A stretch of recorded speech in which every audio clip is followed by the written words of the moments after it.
Hi everyone, Richard Kinnaird from AW Safety here.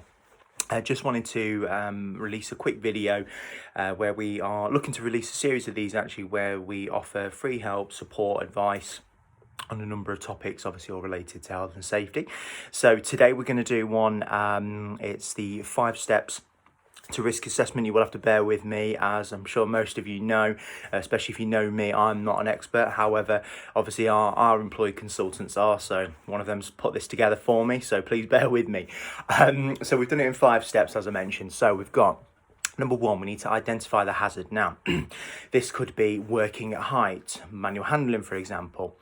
We can also identify hazards by permits to work, safety inspections, safety tours and audits, reviewing accident and incidents and near miss data, as well as ill health data.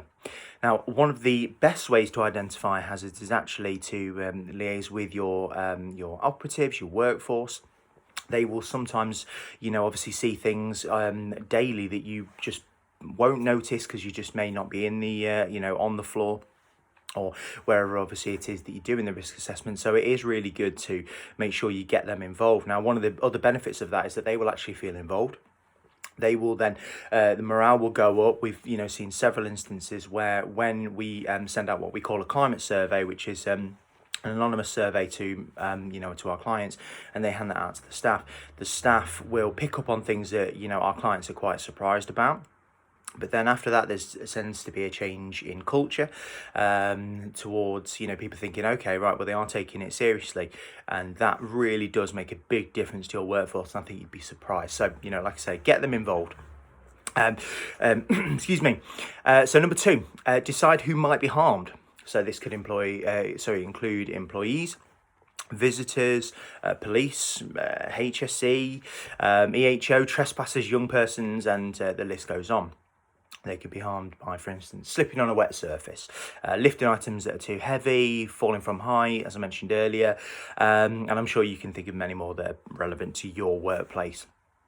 Now, number 3, evaluating risk. Now, most risk assessments, they use a 3x3 or a 5x5 grid that is used to show the risk level, with each hazard identified similar to the ones we've mentioned. Now, number 4, record the findings and implement any control measures. Now, when producing the risk assessment, you must make sure the following information is on it: the title of assessment, the hazards, the risks, control measures, name and signature of the assessor, date carried out, and the review date.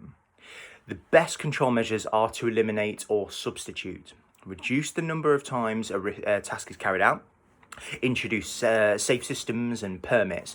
Adequate training is huge, and obviously supervision, and last resort PPE. And I do reiterate that is a last resort. It isn't just a blanket thing that you can just provide PPE and everyone's safe. It doesn't work like that. And now, once this has been done and the risk assessment is ready, this must be communicated to those people it will affect. And number 5, review risk assessments annually. I can't stress this enough. Please don't just use it as a tick box exercise that in a year you're just going to sign it off again. Yeah, that's fine. Especially if something's changed in the way the process, the place, location, or the people have changed, or especially if there's been obviously an accident or incident. So those are the 5 steps. Just to quickly reiterate them: identify the hazard, decide who might be harmed, evaluate the risk, record the findings and implement control measures, and review annually. So that's that. I've muddled through, but obviously, like I said, we've got 5 employed consultants, all experts in their fields, and they all have their specific area of expertise as well. So if you've got any questions, please feel free to comment on this, give us a call, and we will put a link to our website in this. So please feel free to give me a shout on LinkedIn as well. It's Richard Kinnaird, AW Safety. Thanks, guys. Stay safe. Bye-bye.